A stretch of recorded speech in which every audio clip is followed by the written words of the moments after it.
Iba talaga yung power ng social media, guys, no? Nakita niyo ba tong viral post na ito or yung issue na ito sa Facebook? Ayan. Yes, isang takoyaki business daw yung nag-April Fool's prank na may isang kuya na gumawa noon para sa 100,000.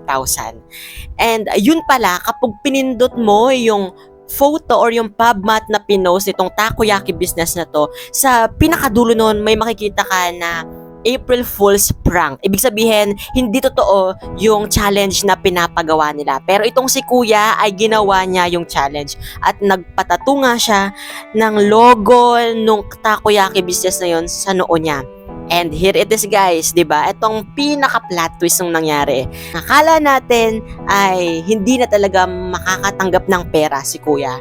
Pero dahil nga buhay na buhay pa rin ang kapangyarihan or yung humanity sa bawat isa sa atin, ay maraming mga small businesses or mga businesses na nagpamahagi ng kanilang mga blessings. Halos nga nakakataba ng puso. Alam mo yun, nakaka-touch na makita na parang meron silang solicitation, meron silang, ang tawag doon, nagbibigay sila ng pera kay kuya dahil may mga nagbigay ng 1,000 certificate. 1,000, 10,000, may pa-iPhone pa. At the same time, meron din na nagbigay ng 100,000 pesos, guys, kay kuya.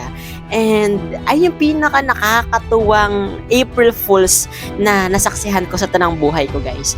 And alam mo yun, di ba? Sa paggamit ng social media, I know na iba't iba tayo ng perspective, iba-iba tayo ng mga paniniwala, maraming mga hindi natin maunawaan sa social media, lalo na yung mga kababayan natin na hindi naman talaga digital savvy or techie, something like that.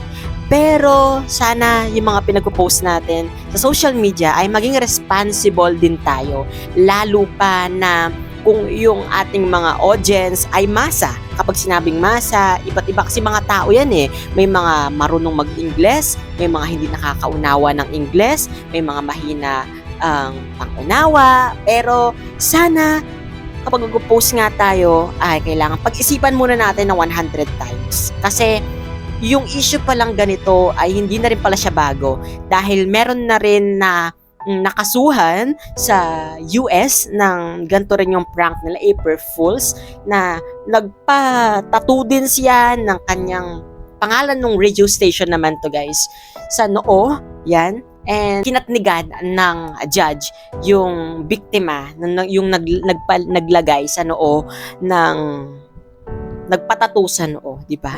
So, ayun, hindi pala siya bago, pero bakit rampant pa din na nangyayari to, di ba? Kailangan be responsible talaga tayo sa mga nakikita, at the same time, ipopost din natin sa social media. Yun lang, guys. Anong masasabi nyo dito sa issue na to? Let me know, guys, sa my comment section.